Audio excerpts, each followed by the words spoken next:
Let's just start this video by taking a moment's pause. Just accepting how we feel in this moment. Noticing that our thoughts flowing by are ever changing. Our focus on what's surrounding us, what's in our heads, what sensations are arising in our body is ever shifting, ever flowing.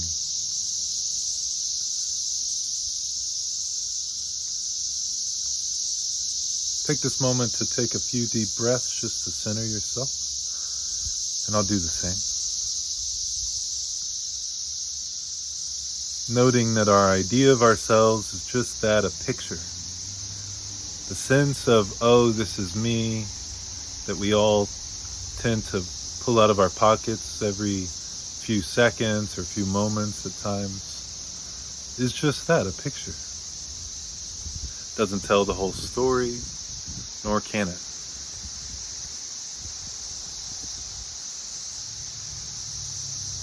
In fact, even that idea that some of us carry of ourselves where we're just our bodies or our histories is quite the narrow conception of what we are. There is no us without the universe. And according to our quantum physics, there is no universe without consciousness, without us. And if there was, who'd be around to care? So just take that moment for yourself. Whatever that is. Borderless. Infinite.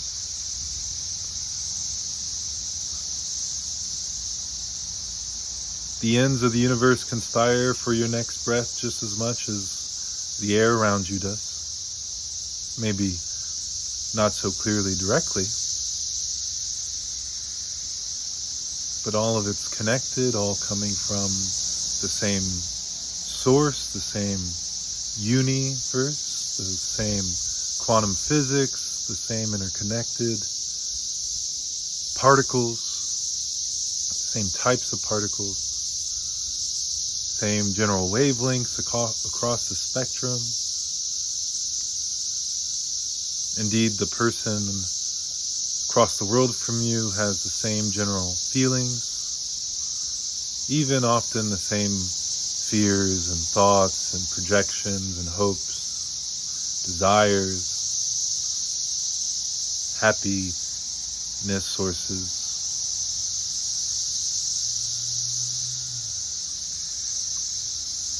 And of course, we share the same root of life. So today we are connecting about non-duality in a sense, but also more specifically this idea of, overcoming desire and lust and passion and all these things that a lot of people say are not very good. In fact, it's not just a lot of people, a lot of our traditions say that. I have this book in front of me called World Scripture, Comparative Anthology of Sacred Texts. And it's kind of amazing how there's so many subjects where these texts, from Buddhism to Sikhism and Hinduism and Christianity and Islam and on, coincide. They're very similar.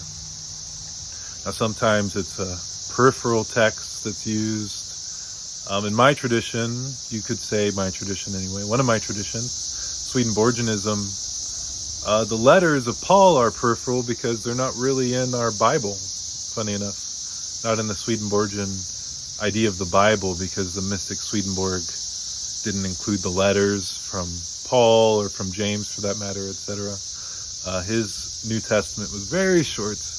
Matthew, Mark, Luke, John, Revelation.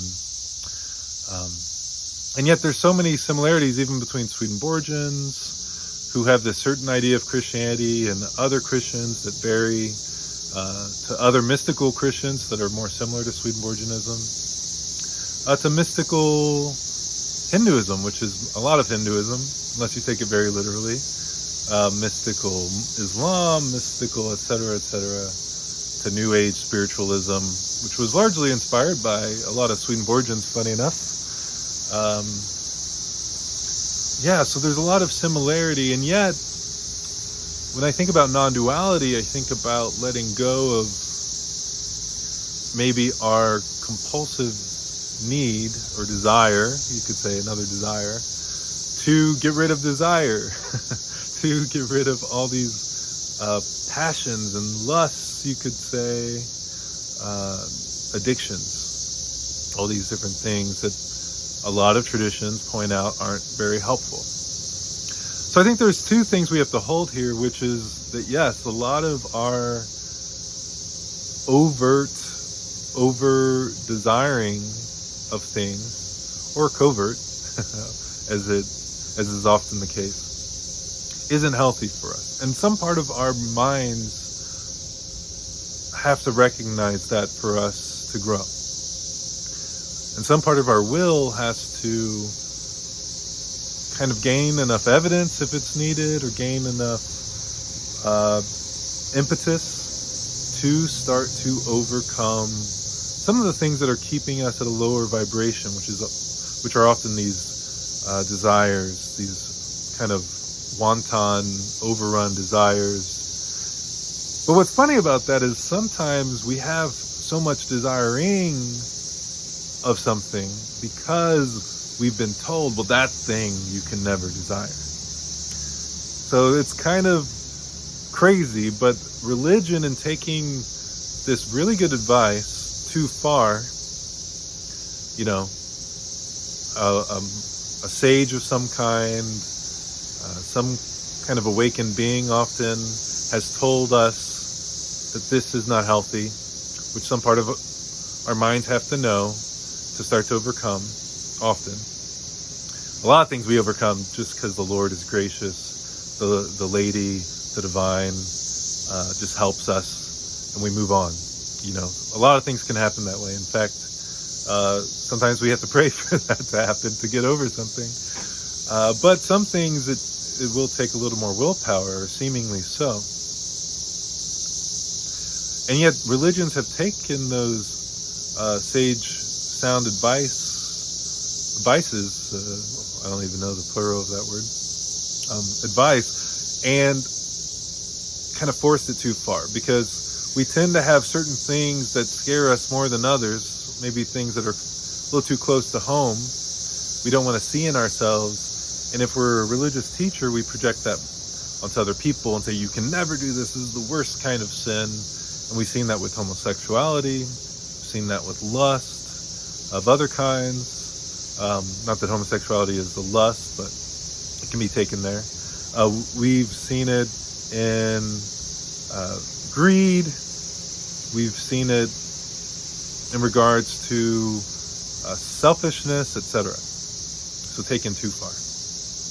Now, non-duality, I think, comes in here to kind of help center us in a more neutral place, where we're less triggered by what someone does because we're hiding from it in ourselves.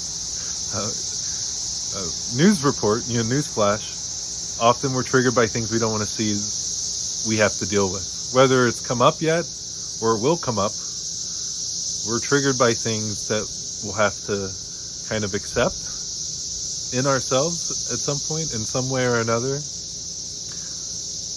and definitely accept in other people to find a level of health and balance. Because a lot of times we swing from none of this to, okay, I'm letting it come, and you get a lot of it. You see that with porn addiction, with sex addiction, with drug addiction, etc., etc. Funny enough, it's the things that we've kind of created a fetish around not doing in society, and then, of course, on the flip side, a fetish around doing, that are the things that this happens most with. Things that people don't care about, it's easier to find a neutral space with. And I think a lot of that has to do with the fact that people don't care. People don't care. Now, sometimes even those things, part of us that's addictive will take and be like, well, I can do this as much as I want because no one cares. And then we run into some other types of addictions that have less to do with what people think about it and more to do with us wanting fulfillment. And really, the core of all this is this sense of not being fulfilled, not being whole, and needing something else. Now, we have to acknowledge we need stuff. We do, like our bodies need stuff. Our minds, the thinking mind, needs vibration. It needs something to draw its attention. Otherwise, it'll drive itself insane. You put someone in a gray box with no sound, a sound-absorbing box, they go insane really quick. Or they find enlightenment, but usually it's insanity, right? So our mind, in that regard, and our bodies need things, at least for now. They need sustenance and things to fulfill their desires, their desire not to die, their kind of genetic impetus not to just die and to grow. But there's part of us that is beyond that, that's already beyond that. You don't have to try. It's actually the part of you that's you, really, really you, that we all share, and we share with other beings. We share with all these cicadas, cockroaches, and ants to amoebas, maybe even larger structures in the universe. And that's consciousness itself, awareness. Because you see yourself, I see myself care and desire and fear. And I see the me that doesn't like fear. You know what I mean? You see these things. Otherwise, you wouldn't talk about it. You wouldn't feel it. If you're not feeling it, you don't feel it, right? So all these things are arising in your awareness, in your consciousness. Even the reaction to these things, whether it's a joyous or a negative reaction. And so there's already a part of us, if you really look at yourself right now, it's already here, that just receives, it just sees.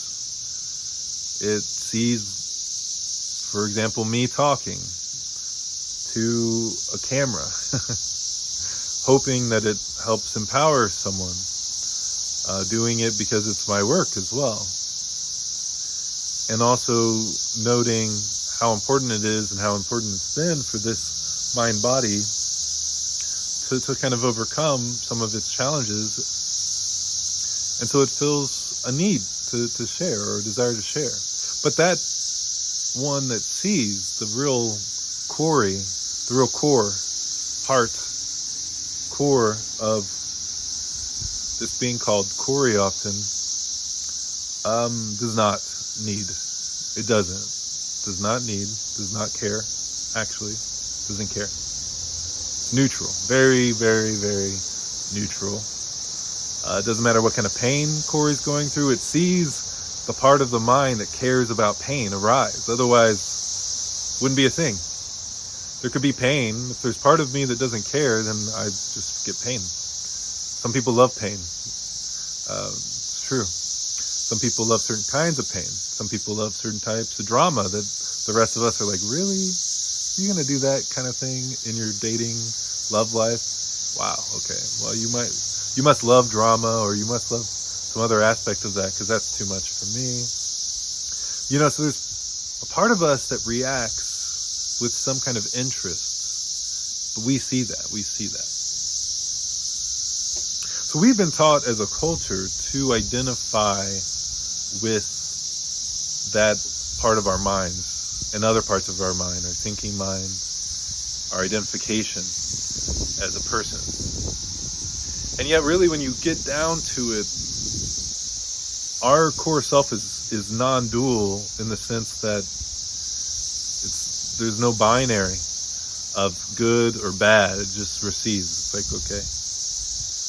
There's no gender there, as a lot of sages point out. I think it's kind of interesting if you watch some of these wokefulness sages, as I sometimes call them. They've been talking about being beyond gender for a couple decades now, and no one seemed to have a problem with it until recently. Whether it's Muji or Rupert Spira or, on and on, these non-dual teachers. And there's something to that. Our idea of gender is an idea, even if it's a body thing or a mind thing to some degree, or a hormonal thing or whatever, a way people like to be versus how other people like to be, a yin-yang thing, as I think Swedenborg often paints gender as a yin-yang kind of thing. The great mystic Swedenborg. Whatever that is, it's still arising in and to consciousness. And in fact, we're just kidding ourselves if we think science has proven that stuff arises out of consciousness. How could we test it? Every result of a science experiment is checked, read, and analyzed. Guess where? Doesn't matter how out it seems. You can't escape in consciousness. Even in our head is a concept that we can only see. Oh, there's heads. I have a head. Wow. I have a brain. Let me cut someone's head open and see what's in there. All that's only arising in consciousness to us. You can't escape it. So from a scientific point of view, specifically a scientific point of view, you literally cannot prove material nature outside of consciousness. You just can't do it.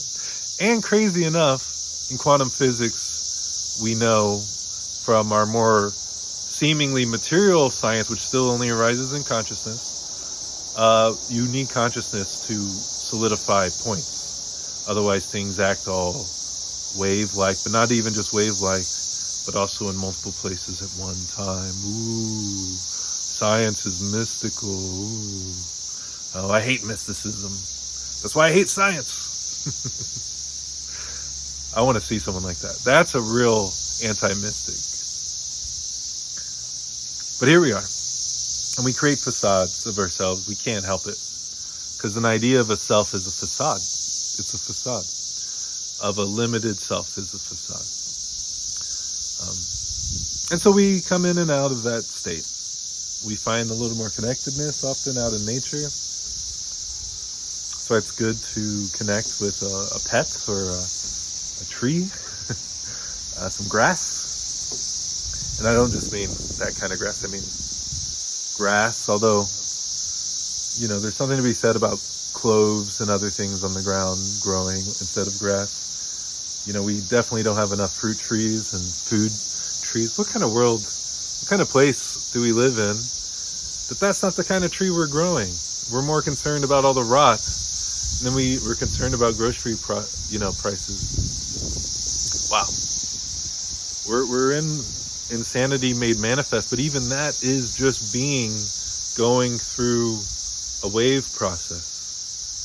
You could say if you took a society as a whole, as a point, we're kind of down here, or we're just coming up this way. Thank God that a lot of waves have a real inflection point where we get to go a little faster. And hopefully we're right there. Hopefully that's true for you too, or you're way up here.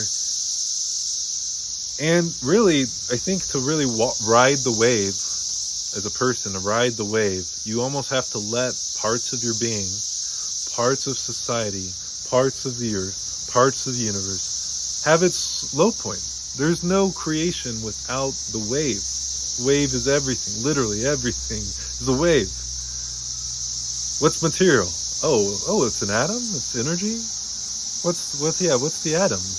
Oh, it's energy that's mainly space? Oh, what's that? Oh, it's other energy that's mainly freaking space? What's that? It's like, it's all emptiness, as they say. And yet it's all energy. It's all vibrancy. It's all beauty. It's all music, really. It's all harmony. Our eyes see a certain level of this harmony. Our ears see a lower level of this harmony. Our taste and smell sees a very high level of this harmony because it actually interacts with molecules. And then somewhere in between maybe as well. But we smell molecules. Taste molecules? I'm pretty sure that's true. So that's a very high energy form of sensation. Our feeling is similar and feel magnetic. Pressure as well, electrical. On and on, all the things that come together that are one, and yet you see so much variety. So much variety. And so I think to overcome things like ego and pride and lust and greed, you have to start by saying, well, I got some of that. Or I judge people who have some of that. And just hold yourself in a more conscious place where you're not rejecting like you might have before. I can't think about that. What am I going to think about instead? Oh, you're doing that. Get out of my face. I want to think about you. And then you go and do it in your little corner of covertness. Or you don't. You got something else. Whatever it is. Instead, coming to a place of more acceptance of who you are. Accept that people will judge you and reject you if it's found out. You know, in a lot of cases, some of our addictions need help. They need help. You got to talk to someone. Check yourself into a rehab center. You know, lie if you have to. I'm addicted to this thing, but it's this other thing you don't want to tell people about. But just get yourself away from the circumstances so you can get a little space. Now that can be taken too far. That's the pure rejection side of things. But some things we shouldn't imbibe in, you know. And so we have to find space for ourselves if we do imbibe in those things. Because otherwise we can't find health. So, you know, it's one thing to say, oh, that should never happen, and I'll say it. But it's another thing to find health in a way that it happens less and less. Right. So it's a funny seeming duality, but one of the dual parts of it is non-dual. It's just open. It's accepting.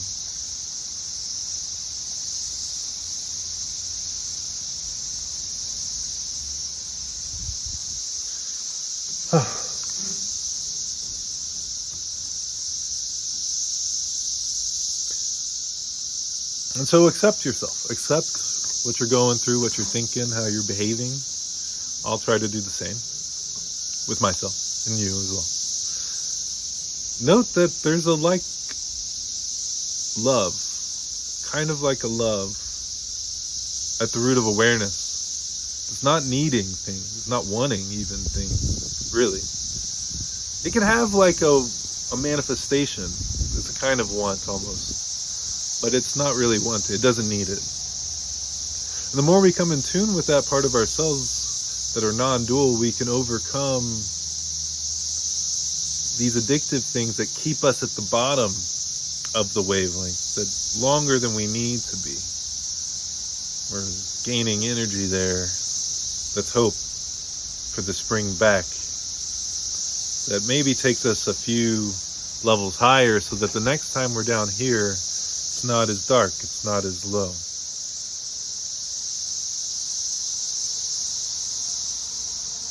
You know, some people say that this whole idea of light versus dark is just because of our evolution. We need light. But I think there's something fundamental and symbolic about receiving the energy to live. That's life. You are light. So receive your own light. Receive your own light, which is brightest within. In fact, it's infinitely bright within. Know that you are one with the Creator God, the Divine Goddess, the Spirit, nature. These are one thing. Nature is more than just the natural universe. There could be other universes. If there's a consciousness that permeates all things, you would call that natural, wouldn't you? If there's life beyond our idea of life and what we think of as the material world, that would be natural, nature. So receive your natural self. And relax. Relax. So today, we've talked about the need to overcome some things. How pride and egotism and lust and all these things can kind of hold us in a lower vibration that a lot of us want to get out of. And if we don't want to get out of it, a lot of your neighbors want you to get out of it if it's a really low vibration. And so we do well to just allow ourselves to be what we are so that we're not fighting it in such a way that creates these bursts of this energy. And also let go of our addictiveness as well, where we just stay in it all the time. Where do I get this? Where is it coming from next? And we have our peaks and our troughs, but we're always coming back to these addictive things that sometimes are hurtful to ourselves and to others. And also, we talked about this non-dual space that is awareness itself, which is the light of God, literally, the light of God. Literally and metaphorically, spiritually, however you want to say it, it's the light of God. That receives all things just like the sun. It says the sun shines on the good and the bad in the Bible and in other books as well. Our awareness is like that. Oh, I shine on the good and the bad. I shine on the good and the bad in the brain. It doesn't care, but it does naturally uplift the good. It really does. That's why the bad often finds cavernous things. Now you could say it uplifts that in the sense that without the light, without energy, you wouldn't have those. And in fact, those things are very important to the whole progression of the universe. We learn from it. We grow from it. There's a time for it, as the Bible also says. There's a time for all things. But if you are called to overcome, if you're feeling that call for a higher vibration, coming in tune with that light, which is you, more you than any idea you could have of yourself. It's beyond an idea. It's just a being. It's just your being. As you come in tune with that, you'll find that greater life. You'll find your addictions maybe start to fall away, but you won't care as much if they do or don't. You'll find greater health. You'll find more manifestation of your light in your mind, because that's what it does, just manifests itself. Find more manifestation of that in your body, in your actions, your speech, and in the world around you, so to speak. And yet it all rises where? In your head. All right. Much love to you.